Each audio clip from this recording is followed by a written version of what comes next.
নন্দীগ্রামে আন্দোলনের সবথেকে বড় বেনিফিশিয়ারির মমতাই। সোনাচূড়া থেকে বেনজির আক্রমণ শুভেন্দুর, পাল্টা হুঁশিয়ারি তৃণমূলের। 7ই জানুয়ারি সকালে ফের তেতে উঠল নন্দীগ্রামের সোনাচূড়া। 2007-এর রক্তঝরা আন্দোলনের স্মৃতি তর্পণে এসে মুখ্যমন্ত্রী মমতা বন্দ্যোপাধ্যায়কে বেনজির ভাষায় আক্রমণ শানালেন বিরোধী দলনেতা শুভেন্দু অধিকারী। মমতা বন্দ্যোপাধ্যায়কে পৃথিবীর সবথেকে বড় গদ্দার বলে তোপ দেখার পাশাপাশি নন্দীগ্রাম আন্দোলনের সবথেকে বড় সুবিধাবাদী হিসেবে মুখ্যমন্ত্রীকে ডেকে দিলেন তিনি। পাল্টা ভাঙাবেড়া থেকে শুভেন্দুকে এলাকা ছাড়া করার ডাক দিয়েছে তৃণমূল কংগ্রেস। বুধবার সকালে সোনাচূড়ার শহীদ বেদিতে মাল্যদান করতে যান শুভেন্দু অধিকারী। 2007 সালের এই দিনেই ভাঙাবেড়া ব্রিজের কাছে তৎকালীন সিপিএম হারমাদ বাহিনীর গুলিতে প্রাণ হারিয়েছিল সেলিম। ভারত বিশ্বজিতের মতো আন্দোলনকারীরা সেই শহীদের রক্তে ভেজা মাটিতে দাঁড়িয়ে শুভেন্দু বলেন, নন্দীগ্রাম আন্দোলনের সবথেকে বড় বেনিফিশিয়ারি হলেন মমতা বন্দ্যোপাধ্যায়। এই আন্দোলনের হাত ধরে তিনি মুখ্যমন্ত্রী হয়েছেন, অথচ জেতার পর গত 5 বছর একবারই মাটিতে পা রাখার প্রয়োজন বোধ করেননি। এখানেই ক্ষান্ত হননি শুভেন্দু। মুখ্যমন্ত্রীর অতীত রাজনৈতিক সফরের প্রসঙ্গ টেনে তিনি এদিন আর কি বলেছেন শোনাবো।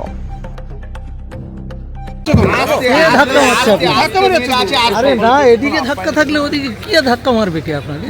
কেন ধাক্কা মারবে?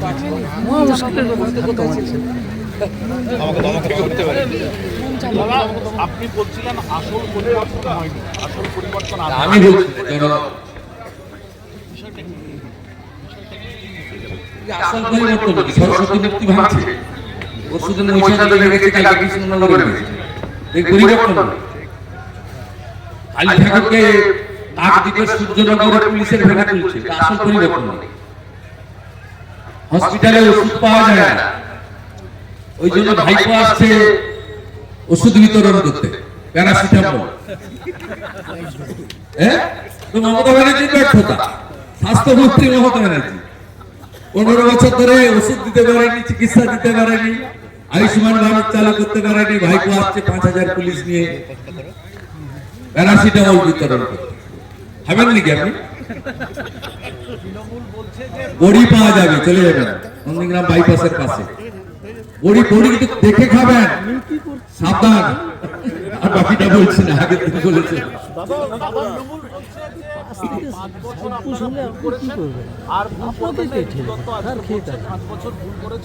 এরাই ঠিক করেছে। আজকে 26,000 চাকরি গেছে, লোক বলে নন্দীগ্রাম ঠিক করেছে।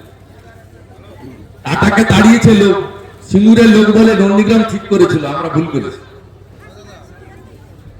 সবাই বলে যে নন্দীগ্রাম 21-এ যেটা বুঝেছিল, আজকে গোটা বাংলাদেশের কথা বলছে। অভয়ার বাবা মা বলে আরজি করে ডাক্তার তাকে ধর্ষণ করে খুন করেছে, বলে নন্দীগ্রাম ঠিক করেছিল, আমরা ভুল করেছিলাম। তো ওদের কথার উত্তর ওরাই দিয়ে দিবে, তামান্নার মা দিয়ে দিবে, কালীগঞ্জের পানিহাটির অভয়ার বাবা মা দিয়ে দিবে, আরজি করে ডাক্তারের বাবা। আমাকে দিতে হবে না। অভিষেক বন্দ্যোপাধ্যায় বলছেন যে কেন্দ্রীয় সরকার দাঙ্গা করে ক্ষমতায় এসে এরা মা বোনের চোখের জলের দাম দেবে না। অভিষেক বন্দ্যোপাধ্যায় বলছেন কেন্দ্রীয় সরকার দাঙ্গা করে ক্ষমতায় এসে। দাদা, সুপার স্পেশালিটি হাসপাতাল রয়েছে, তার ঠিক ঢিলছোড়া দূরত্বেই এই সেবাশ্রয় হচ্ছে, একটা ভোটের জন্য হচ্ছে। যদি সেবা দেওয়ার ইচ্ছা ছিল 4 বছর 9 মাস কোথায় গেছে? 4 বছর 9 মাস কোথায় গেছে? আমি তো 45,000 লোককে শুধু চশমা দিয়েছি, 45,000 লোককে আমি চশমা দিয়েছি। ভোটের সময় কেন ভাই? যেদিন 21-এ মমতা ব্যানার্জি হেরে গেল, সেদিন থেকেই তো সেবা দেওয়া উচিত ছিল।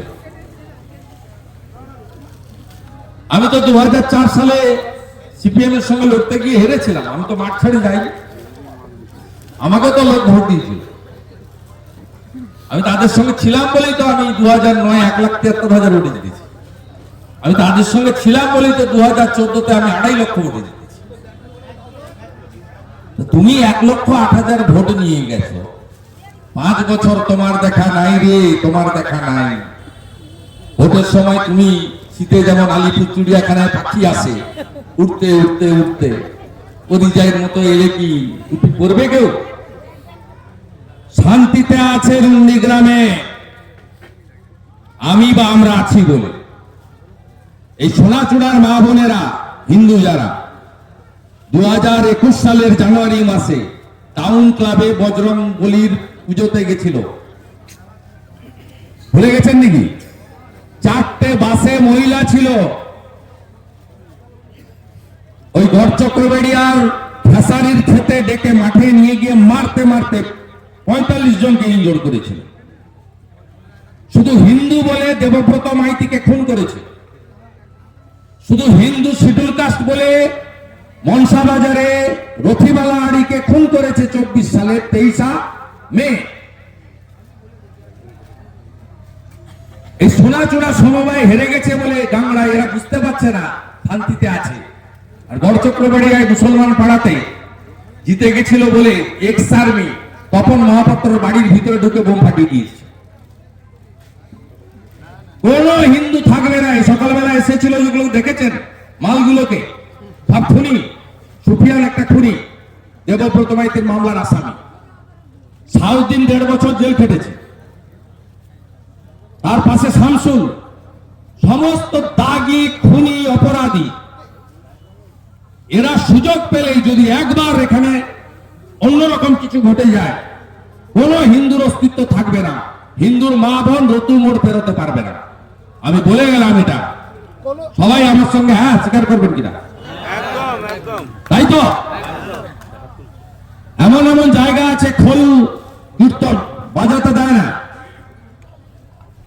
এবং এখনো এই বাজারে স্বাধীনতার এতদিন পরে গড়চক্রবেড়িয়াতে, জালপাইতে 150টা হিন্দু ভোটার ভোট দিতে দেয় না কোনোদিন। যান না, গিয়ে জিজ্ঞেস করে আসবেন। ছোট্ট হিন্দু পাড়া রয়েছে জাদুবাড়ি চক আর জালপাই আর গড়চক্রবেড়িয়ার মাঝখানটায়। আপনি গিয়ে সেখানে জিজ্ঞেস করবেন হিন্দুদের ভোট দিতে পারেন? বলে না বাবু, ভোট দিতে পারেন, আমাদের ভোট ওরা দেবে। বঙ্কিম মোড়ে যান, একটা বুথে হিন্দুদের ভোট দিতে দেয় না, সিআরপি পাঠিয়ে ভোট করাতে হয়। নাকচিরাচরে কদিন আগে একটা হিন্দুকে উৎখাত করেছে। এই কাছে তো 5-7 কিলোমিটার। যান আপনি, লোক জানে যে শুভেন্দু অধিকারী মাছ ভাত না খাওয়াতে পারলো, রাজা না করতে পারলো, আমাদের শান্তিতে রেখেছে। থাকবে নন্দীগ্রাম কানমূলে পাঠিয়ে দিয়েছে দিলীপবাবু বলছিলেন কালকে। দাদা হিন্দিতে একটু, দাদা